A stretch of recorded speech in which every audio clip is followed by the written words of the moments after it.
Cześć, w dzisiejszym odcinku zmiana planów w związku z alertem RCB, BMW, które postanowiło zaparkować w rowie, powinklujemy po słowackich Przełęczach, GPS, który gubi się na bardziej skomplikowanych skrzyżowaniach oraz estakadach, przejedziemy się przez cygańską wioskę, opowiem dlaczego omijać Zakopane podczas długich weekendów, a na koniec ucieczka przed burzliwym Armagedonem. Zapraszam.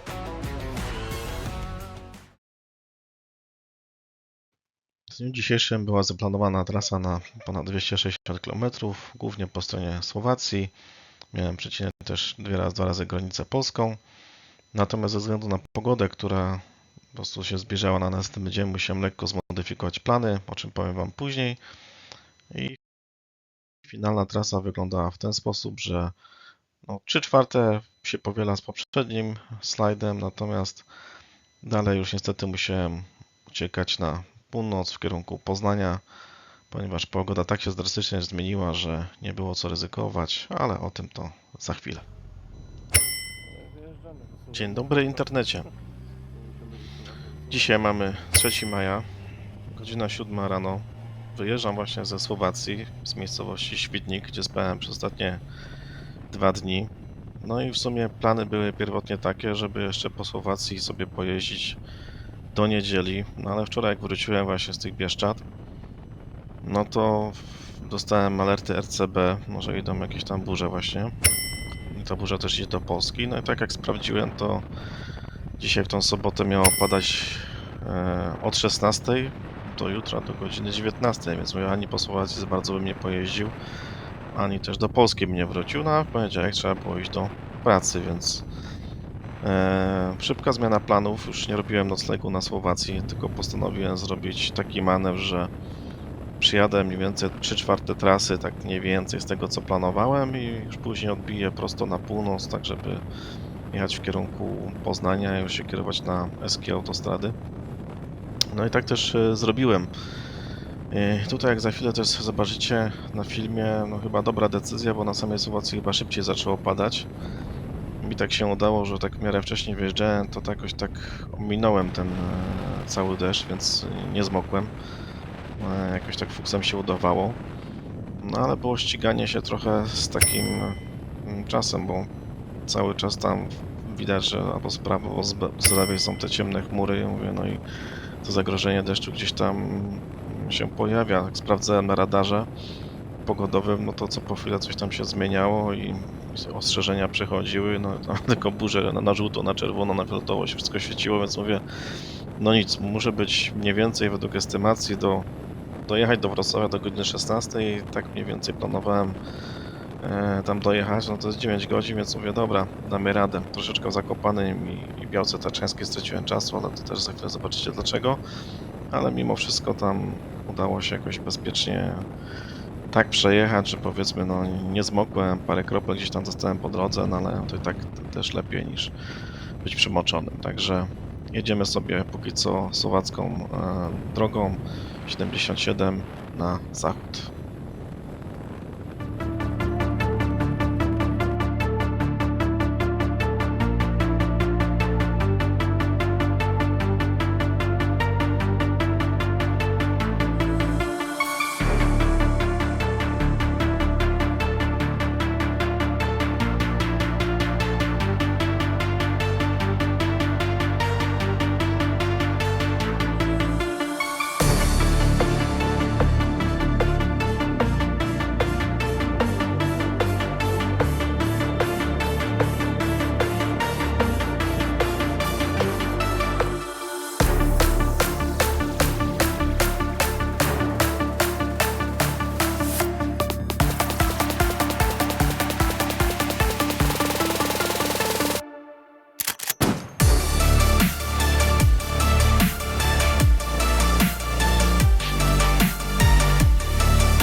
Droga numer 77 w kierunku zachodnim.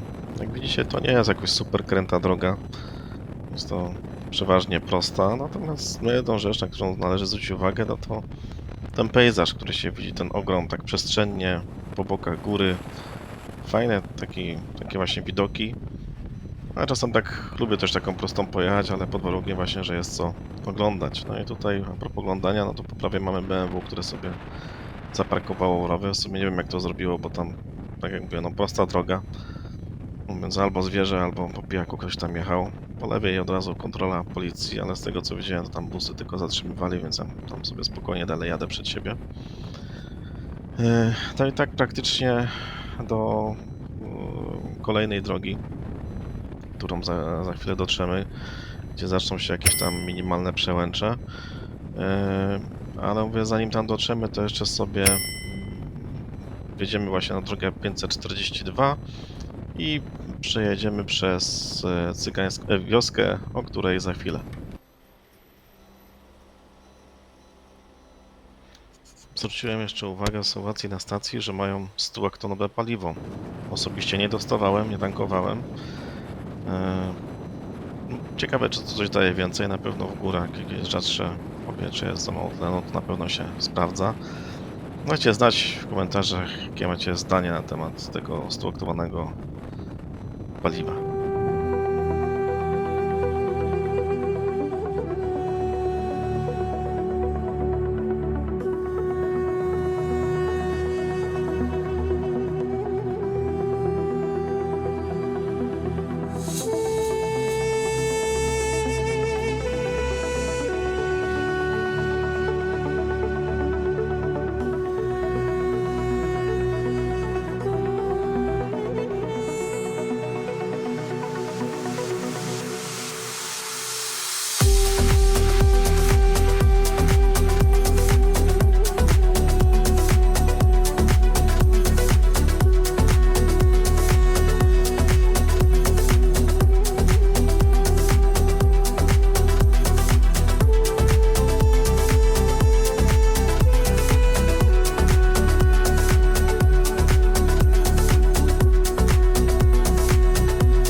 można mi podzielić doświadczeniem z GPS-em, jakie tutaj mam na trasach.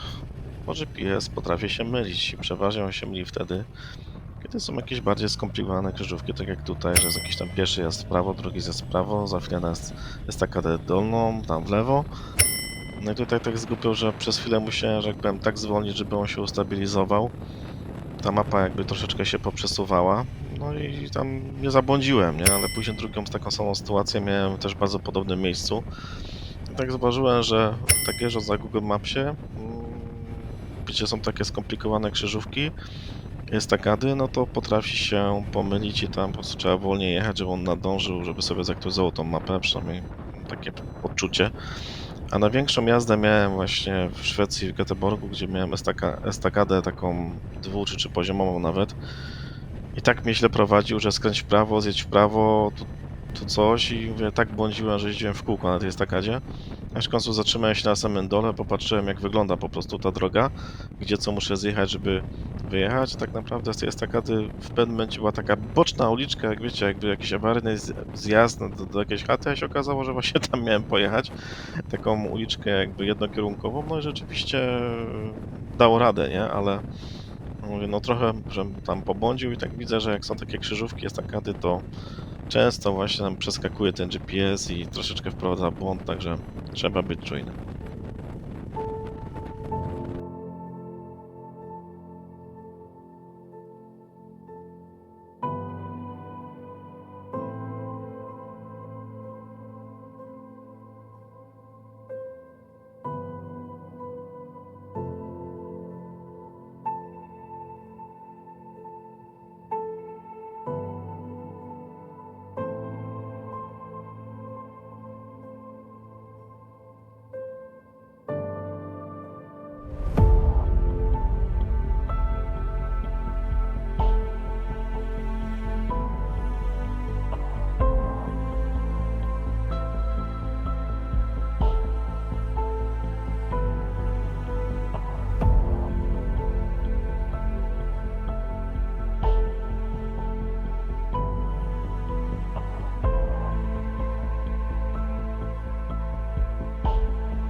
Jadąc dalej drogą 584 na północ, napotkamy na romską wioskę Wyborna.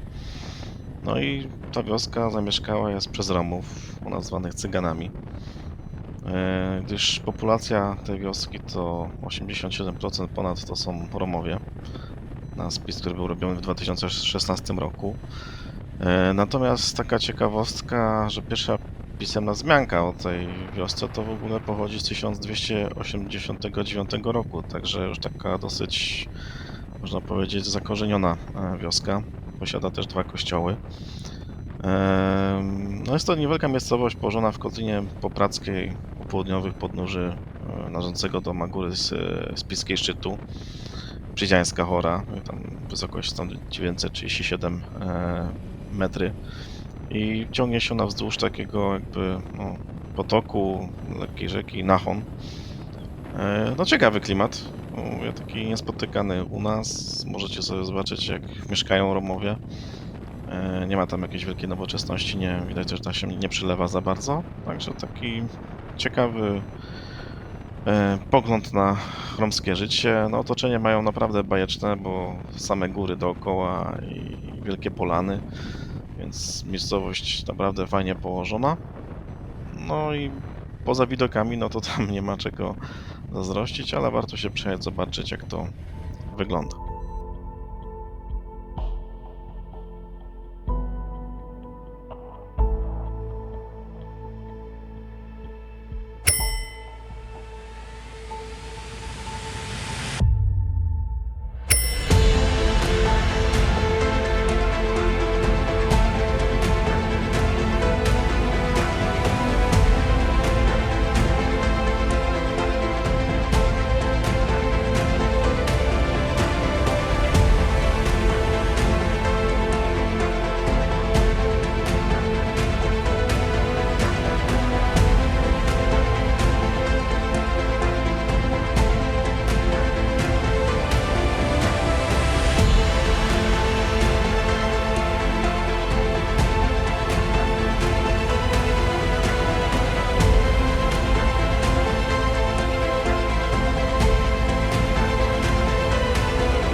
Po przejechaniu tym, powiedziałbym, epickim odcinkiem drogi 66 w kierunku Polski, gdzie mamy tylko góry przed sobą i otaczający nas las, zaczyna się początek przełęczy na Łysą Polanę, gdzie będziemy kierować na drogę 960 w kierunku Zakopanego.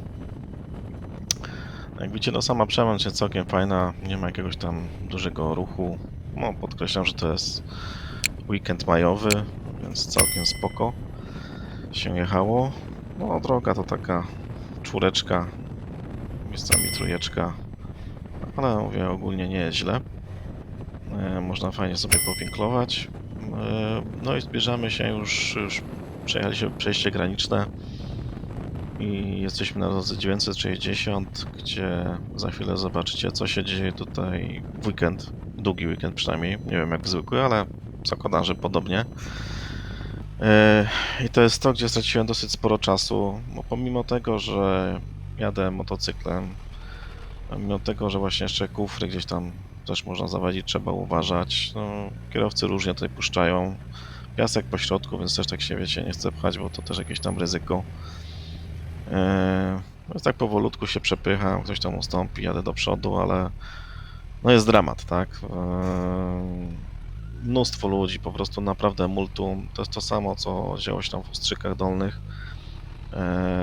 i na przełęczy Wyżna, no to bardzo podobny klimat. Wszyscy też wjeżdżają na parking, nie tyle co drogi są zatłoczone, tylko po prostu nie mają ludzie gdzie zaparkować, przez to te korki się tworzą. Jest to za dużo ludzi, mała przepustowość jest takiego ogromu samochodów. Nawet mówię, no motocyklem to tak na zapałki trochę, nie? Więc jakbyście się tutaj wybierali w weekendy, no to bierzcie to pod uwagę, bo jak podliczyłem, no to chyba tam z 35 minut się przyciskałem. Nie wszystko będę pokazywał, bo to wiadomo strata czasu, ale no męka pańska, naprawdę. Ja w tym momencie się zatrzymałem, zjechałem na stację, mówię, nie, muszę się napić wody, mój, bo już się cały zagotowałem, ja miałem podpinkę i tak dalej. Też tam 20 parę stopni było, a już tak się zapowiadało troszeczkę te burze, więc tak też się czuło taką wilgoć w powietrzu, że gdzieś tam idzie.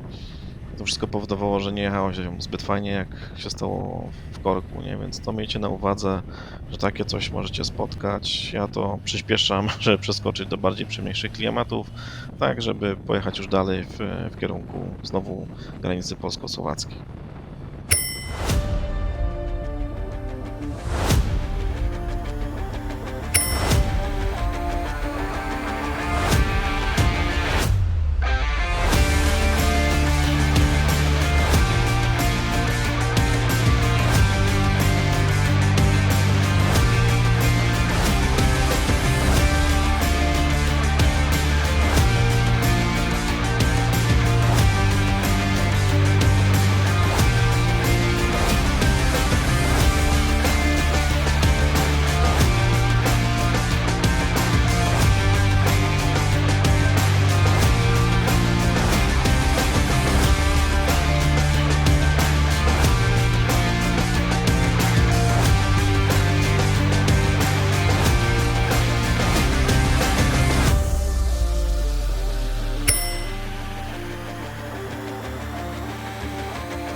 udało się przebrnąć już przez granicę polską, przez Bielską-Białą, Katowice. Jesteśmy już na drodze do Wrocławia.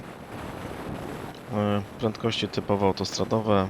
Przypominam, do godziny 16 musimy minąć Wrocław, żeby nie napotkać tą burzę, co szła do Polski.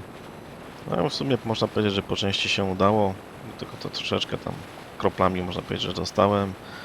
Na Orlenie się chciałem ubierać w deszczówkę, a później, jak zobaczycie, mówię, no dobra, dam radę jeszcze do Poznania dojechać, że się nie zmoknę, ucieknę przed tą burzą, no i po części się udało.